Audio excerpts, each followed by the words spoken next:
দর্শক, বন্যা পরিস্থিতির আরো খবর জানাতে চাই। দেশের বিভিন্ন স্থান থেকে যুক্ত হচ্ছেন আমাদের সহকর্মীরা।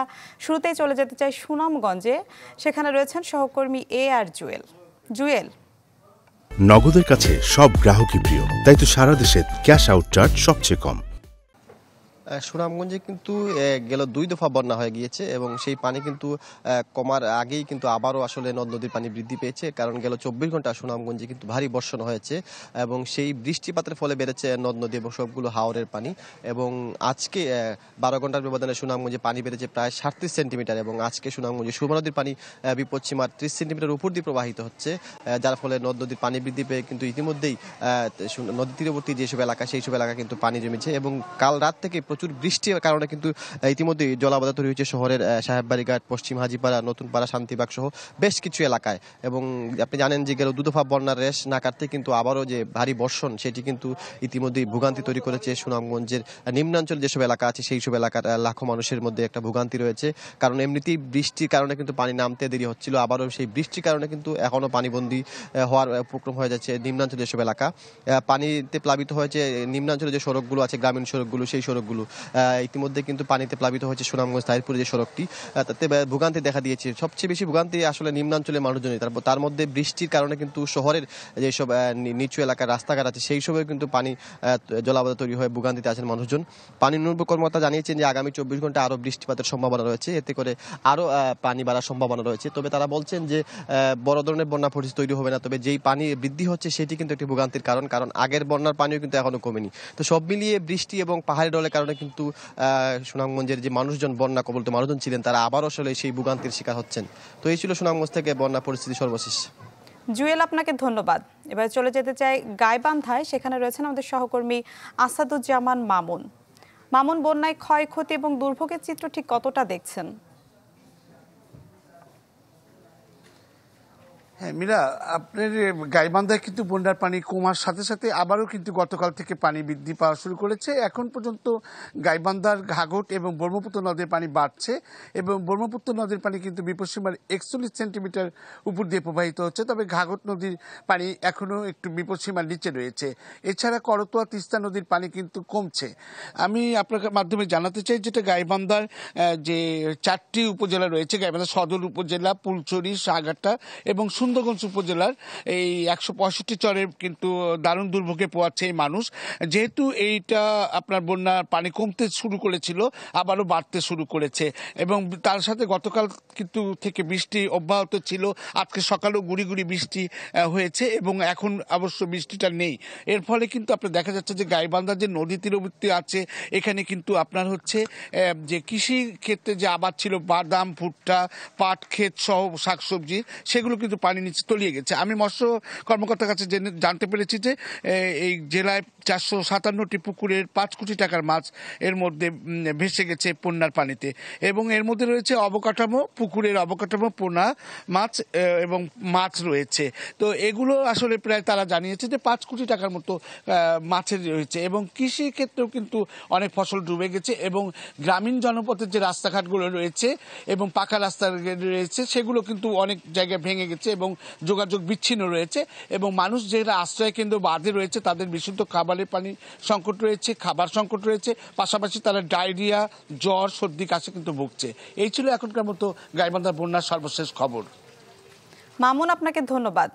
এবারে টাঙ্গাইলের পরিস্থিতি জানতে চাই, সেখান থেকে যুক্ত হয়েছেন আমাদের সহকর্মী মাসুদ রানা। রানা,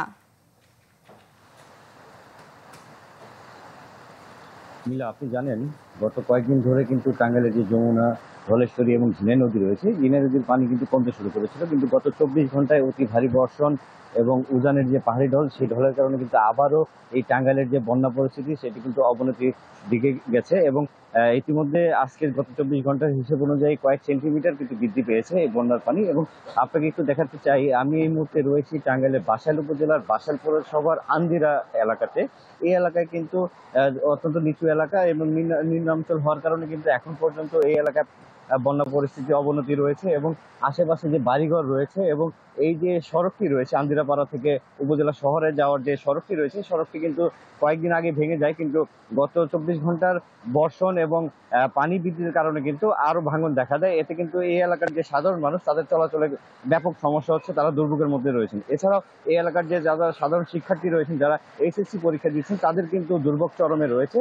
এবং আপনাকে যদি বন্যার সার্বিক পরিস্থিতি সম্পর্কে একটু জানিয়ে রাখি, তাহলে গত এই কয়েকদিনের যে বন্যায় টাঙ্গাইলে প্রায় 47,000 মানুষ কিন্তু এই বন্যা কবলিত এলাকার মধ্যে পানিবন্দী অবস্থায় রয়েছেন। এবং এই পানিবন্দী অবস্থার মধ্যে তাদের সবচেয়ে বড় সমস্যা হচ্ছে তাদের শুকনো খাবার, বিশুদ্ধ পানি এবং শিশু খাবার সহ গো খাদ্যের যে বড় একটি দুর্ভোগ, তারা সেই দুর্ভোগের মধ্যে রয়েছেন।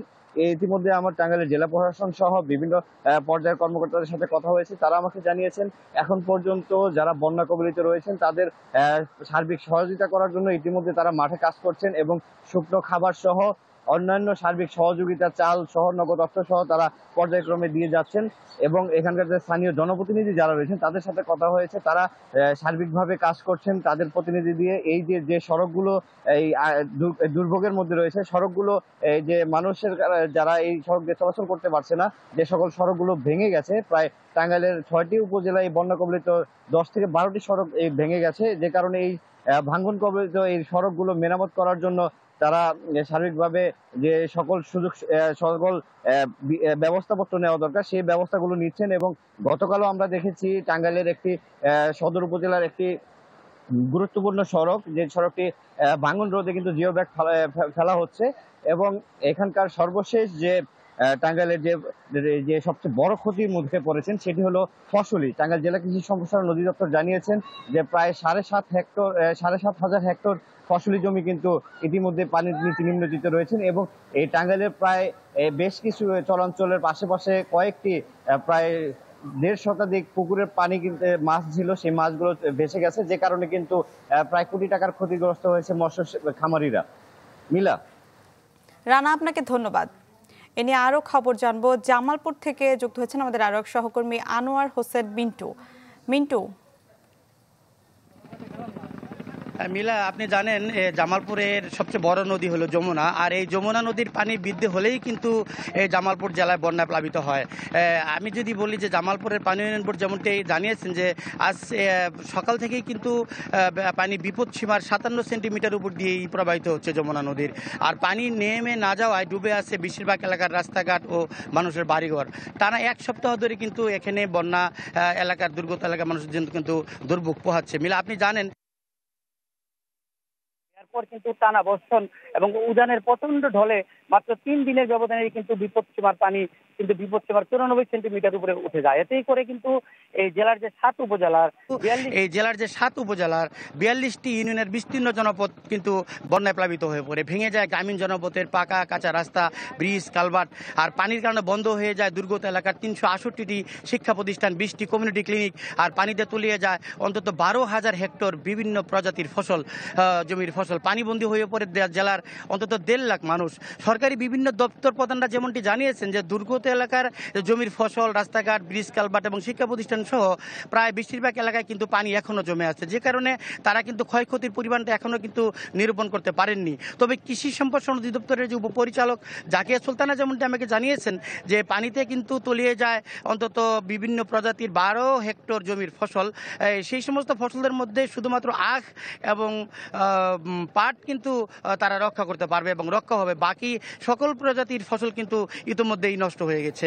আর জেলা প্রশাসক শফিউর রহমান এবং জেলা ত্রাণ এবং পুনর্বাসন কর্মকর্তা মোহাম্মদ আলমগীর হোসেন যেমনটি বলেছেন, দুর্গত এলাকায় পানি নেমে যাওয়ার পরেই কিন্তু তারা বন্যার ক্ষয়ক্ষতির হিসাব নিরূপণ করতে পারবেন। মিলা। মিন্টু, আপনাকে ধন্যবাদ। দর্শক, দেশের বিভিন্ন স্থান থেকে যুক্ত হয়ে বন্যা পরিস্থিতির খবর জানাচ্ছিলেন আমাদের সহকর্মীরা।